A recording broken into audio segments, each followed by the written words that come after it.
আমি মনে করি যে বাংলাদেশের মানুষ যে নিরপেক্ষ সরকারের অধীনে নির্বাচন করতে চায়, কোনো দল যদি সরকার গঠন করে তাহলে তার সেই নিরপেক্ষ সরকার হিসেবে তার সেই সরকার পরিচালনা করার কতটুকু নৈতিক বা মানুষের সমর্থন কতটুকু পাওয়া যায় এটা নিয়ে চিন্তার অবকাশ আছে।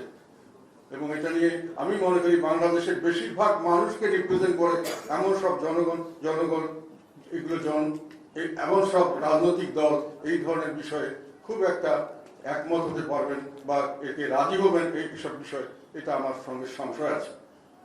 এটা হলো একটা বিষয়। আর একটা বিষয় হলো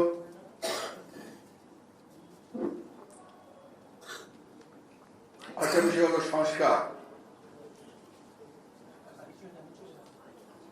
আমাদের এই আন্দোলনটা যেটা হয়েছিল, আমরাও আন্দোলনে ছিলাম।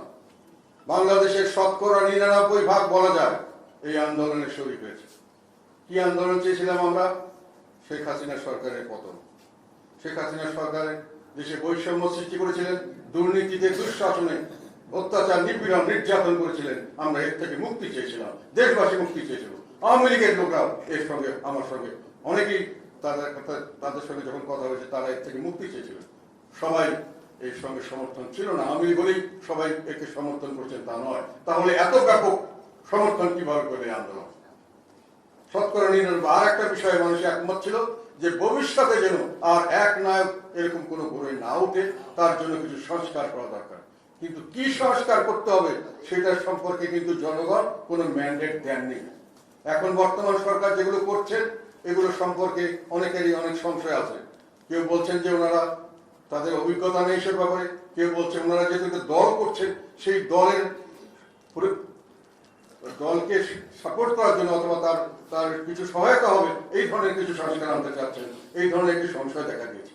তারপরেও আমি মনে করি যে সংস্কারের বিষয়টি আলটিমেটলি গিয়ে পরবর্তীতে নির্বাচিত পার্লামেন্টে পাস করতে হবে। কাজেই এখনই সংস্কারের প্রস্তাব আপনি দিতে পারেন, সেমিনার করতে পারেন, কোনটা ভালো হবে মন্দ হবে দেশবাসীর কাছে তুলে ধরতে পারেন, কিন্তু দেশবাসী আপনাকে এখনো কোনটা গ্রহণ করেছে কোনটা গ্রহণ করেনি সেই ম্যান্ডেট দেয় নাই। কাজে এই সংস্কারগুলো আপনাদের হাতে আমরা চাই না।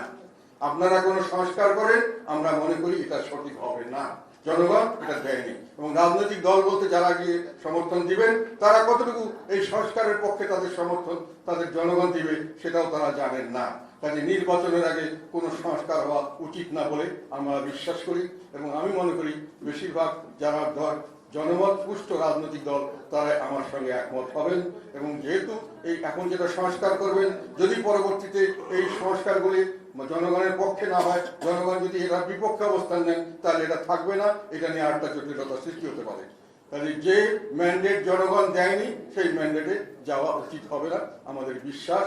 আপনারা এটা আপনাদের প্রস্তাবগুলো ছাড়ে দেন, ওগুলোকে প্রচার করেন, আমাদেরকে দেখতে দেন, দেশবাসীকে দেখতে দেন। নির্বাচনের পরে কে কোনটা গ্রহণ করা হবে, কতটুকু গ্রহণ করা হবে, জনগণ যেটা ম্যান্ডেট দিবে, যে দলকে ম্যান্ডেট দিবে তারা ঠিক করবে। যদি সরকারি দল থাকে তারা ইচ্ছা করে এখনই বলতে পারে যে আমরা এগুলো করতে চাই, কিন্তু এখনই আপনারা করতে পারবেন না। আমি মনে করি করাটা সঠিক হবে না এবং ন্যায়সিদ্ধ হবে না এবং আইন সিদ্ধ হবে না। আপনারা পরবর্তীকালে নির্বাচন করে নির্বাচনের ম্যানিফেস্টোতে জানিয়ে দেন যে আমরা সংস্কার এইভাবে সংস্কার করবো।